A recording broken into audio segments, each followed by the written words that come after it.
Partial federal government shutdown went into effect at midnight. Just hours earlier, the Senate voted to approve a revised package of government funding bills. Now, the vote coming after the Senate reached an agreement with the House to delay the debate over extended funding for the Department of Homeland Security. Caitlin Huey-Burns is in our Washington newsroom. Good morning, Caitlin. Hey, good morning, Kelly. Well, this is something that we rarely see these days, bipartisanship between President Trump and Senate Democrats. But the House still needs to weigh in here. So right now, there is a partial shutdown, at least until lawmakers return on Monday.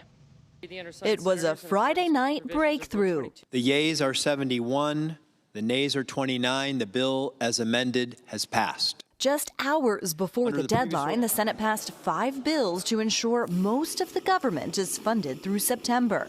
And they agreed to fund the Department of Homeland Security for just 2 weeks, buying time to negotiate new rules for immigration and customs enforcement.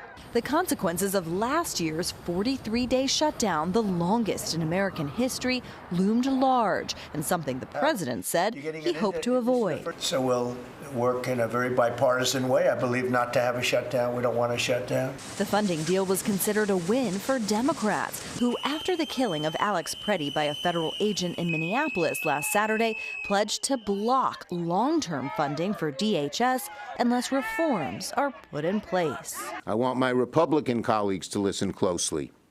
Senate Democrats will not support a DHS bill unless it reins in ICE and ends the violence. Democrats want to end roving patrols of immigration enforcement agents, tighten the rules around warrants, institute a uniform code of conduct, and require federal agents to wear body cameras and ban face coverings. But Republicans have legislative demands of their own. I'm willing to entertain some reforms to make sure that we rein in ICE appropriately and make it more professional.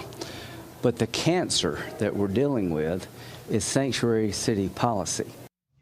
Now, if the House passes this funding package next week, the next big showdown will be over long-term DHS funding, which lawmakers will now debate over the next 2 weeks. And notably, this week, the agency came under scrutiny from both parties, which is a sign that the public outcry over what happened in Minnesota has had an impact, at least for now.